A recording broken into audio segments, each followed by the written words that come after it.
तो नमस्कार, colonel Ajay, CEO Ajay astro money guru, first global astro finance digital channel से आपसे मुखातिब होता हूं। आज गुरुवार 31 जुलाई सन 2025।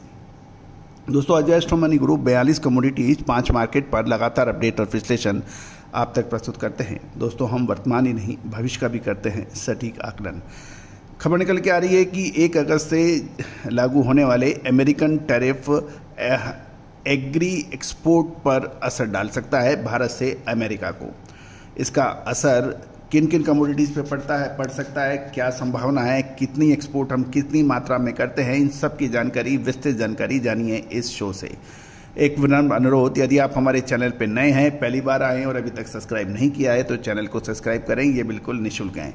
साथ साथ हमारी विशेष अग्रिम रिसर्च रिपोर्ट भी उपलब्ध है जो कि सहयोग राशि अदा करने पर उपलब्ध हो सकेगी। दलहन, तिलहन, मसाला, अनाज, कपास, सोना चांदी, कच्चा तेल शामिल है। दोस्तों, जानिए रिपोर्ट विस्तार से। दोस्तों, खबर निकल के आ रही है कि अमेरिका ने भारत से होने वाले संभावित सभी निर्यातों पर 25% टैरिफ लगाने का ऐलान कर दिया है, जो 1 अगस्त से प्रभावी हो जाएगा, यानी कल से यह प्रभावी हो जाएगा। गौरतलब है कि भारत और अमेरिका के बीच ट्रेड वार्ताएं जारी है, लेकिन उससे पहले ही ये ऐलान आश्चर्यचकित कर दिया है। गौरतलब है कि अमेरिकन राष्ट्रपति डोनाल्ड ट्रंप द्वारा विभिन्न देशों के साथ ऐसा ही होता आ रहा है कि वो पहले प्रेशर टैक्स लगाते हैं और उसके बाद समझौते पर आ जाते हैं। अमेरिका ने रूस के साथ तेल और रक्षा आयात को लेकर अतिरिक्त पेनल्टी भी लगाई है। इस कदम से भारत के एग्रो कमोडिटीज और फूड प्रोसेसिंग सेक्टर को बड़ा झटका लगने की आशंका है। अब चर्चा कर लेते हैं कि किन किन कमोडिटीज पर कितना अभी हम निर्यात कर रहे हैं और क्या प्रभाव हो सकता है। सी फूड यानी समुद्री फूड जो है, श्रिम्प, चावल और गवार सबसे ज़्यादा प्रभावित होने की संभावना बन सकती है। गौरतलब है कि भारत के अमेरिका को कुल एग्रीकल्चर निर्यात की वैल्यू $5 बिलियन से ज़्यादा है और ये टैरिफ के कारण लागत बढ़ेगी और भारत को दूसरे देशों के साथ ज़बरदस्त कंपटीशन करना पड़ेगा और इससे भारतीय प्रोडक्ट महंगे हो जाएंगे। श्रिम्प, जिसका निर्यात लगभग $2.58 बिलियन का है, सबसे बड़ा झटका लगेगा। ये समुद्री सी फूड है और भारत इसका बड़ा निर्यातक देश माना जाता है। अमेरिका में कीमत बढ़ने से वियतनाम, इक्वाडोर को फ़ायदा मिल सकता है, जो कि हमारे पहले से ही बड़े कॉम्पिटिटिव हैं। बासमती और नॉन बासमती चावल, जिसकी वैल्यू लगभग $349.88 मिलियन है, अमेरिकी बाजार में अपनी स्थिति, अपनी पोजीशन, अपना निर्यात खो सकते हैं और इसका फ़ायदा सीधा पाकिस्तान को मिल सकता है। यदि पाकिस्तान को टैरिफ राहत मिलती है तो वे भारतीय चावल को रिप्लेस कर सकता है और भारतीय चावल अमेरिका के लिए महंगे हो जाएंगे और पाकिस्तान इसका फ़ायदा उठा सकता है। इसके अतिरिक्त गवार गम, जिसका अमेरिका को निर्यात लगभग $106 मिलियन का होता है, वो भी प्रभावित होगा। ये तेल और गैस इंडस्ट्री में इस्तेमाल होने वाला एक प्रमुख प्रोडक्ट है। अमेरिकन बायर्स बड़ी कीमतों के चलते वैकल्पिक सोर्स की तलाश कर सकते हैं। साथ साथ प्रोसेस्ड फूड, जो कि $1.03 बिलियन और फ्रेश फूड्स $13.2 मिलियन जैसे प्रोडक्ट्स के टैरिफ पर भी टैरिफ का दबाव देखा जा सकेगा। ट्रेड डील में गतिरोध पर बातचीत की उम्मीद। भारत और अमेरिका के बीच ट्रेड डील पर बातचीत जेनेटिकल मॉडिफाइड फसलें और डेयरी सेक्टर के मार्केट पे एक्सेस जैसी मुद्दों पर अटकी हुई है।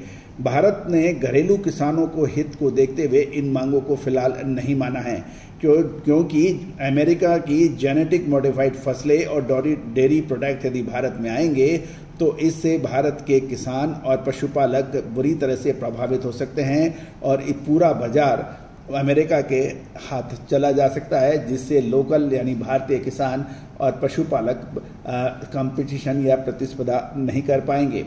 अब अमेरिका का एक ट्रेड डेलीगेशन अगस्त मध्य में भारत आने वाला है, जिससे उम्मीद है कि बातचीत को दोबारा शुरू किया जा सकेगा। फार्मा और ऑटो सेक्टर भी रडार पर हैं। भले ही अभी टैरिफ कृषि और कुछ औद्योगिक प्रोडक्ट्स पर लागू है, लेकिन फार्मास्यूटिकल्स और ऑटो कंपोनेंट जैसे हाई एक्सपोजर सेक्टर पर भी भविष्य में असर पड़ सकता है। फार्मा की बात करें तो अमेरिका को भारत का फार्मा निर्यात लगभग $8 बिलियन का है और कई इंडियन कंपनी अपनी आधी से ज़्यादा कमाई इन कंपनी अमेरिका द्वारा एक्सपोर्ट से करती है। ऑटो कंपोनेंट जैसे भारत फोर्ज, मॉर्थिसन, टाटा मोटर्स जो अमेरिका से 20 से 40% तक रेवेन्यू अर्जित करते हैं, वो भी संभावित जोखिम में माने जा रहे हैं। इसके अलावा भारत के रूस के साथ रक्षा और ऊर्जा सहयोग को लेकर जियोपॉलिटिकल तनाव इस ट्रेड डिस्प्यूट को और जटिल बना रहा है। आगे की रणनीति की बात करें तो श्रिम्प, चावल और गवार जैसे प्रोडक्ट्स पर टैरिफ से लागत बढ़ेगी और अमेरिका में इसकी मांग कम हो सकती है। फार्मा और ऑटो सेक्टर भी प्रभावित हो सकते हैं और आगे चलकर इस टैरिफ इन पर बढ़ सकता है। आगामी बातचीत में राहत मिलने की उम्मीद के साथ निर्यातक और व्यापारी अब सतर्क हो गए हैं। देखना यह है कि अब भारत जवाबी कार्रवाई के अंदर अमेरिकन किन प्रोडक्ट्स के ऊपर जवाबी टैरिफ लगाएगा। साल 2019 में भी 28 से 29 प्रोडक्ट पे इसी तरह के जब अमेरिका ने भारत पर टैरिफ बढ़ाए थे तो भारत ने जवाबी कार्रवाई करते हुए अतिरिक्त टैरिफ बढ़ा दिया गया था। तो दोस्तों ये शेयर और मात की कहानी चलती रहेगी, लेकिन मौजूदा समय के अंदर गवार, चावल और श्रिम्प जैसी महत्वपूर्ण एक्सपोर्ट के ऊपर संकट के बादल फहरा रहे हैं। लगातार अपडेट विश्लेषण के लिए चैनल पर विजिट करें। All the very best, good luck, happy trading. Sonakshi की रसोई में आज की स्पेशल गेस्ट है मौसमी चैटर्जी जी। ये जी नहीं, मौसमी आंटी। ओके आंटी मौसमी, तो आज आप क्या बनाएंगी? मैं क्यों बनाऊं? मैं तो गेस्ट हूँ, आप बनाओ, हम खाएंगे। एक्टिंग में तो हिट हो, अब खाना बनाओ सुपर हिट। ठाट से बनाऊंगी खाना, है ना द बेस्ट एवरीडे मसाला। आओ बनाते हैं मसालेदार छोले। हर रोज की करी में एवरीडे मसाले, शाही बिरयानी में स्वाद का जायका।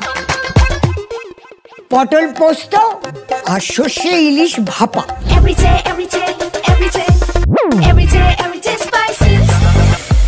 साफ मसाले, खुशबू और प्योर झांझ, टेस्ट से भर दे हर जुबान पे स्वाद। एवरीडे मसाले, देश का स्वाद।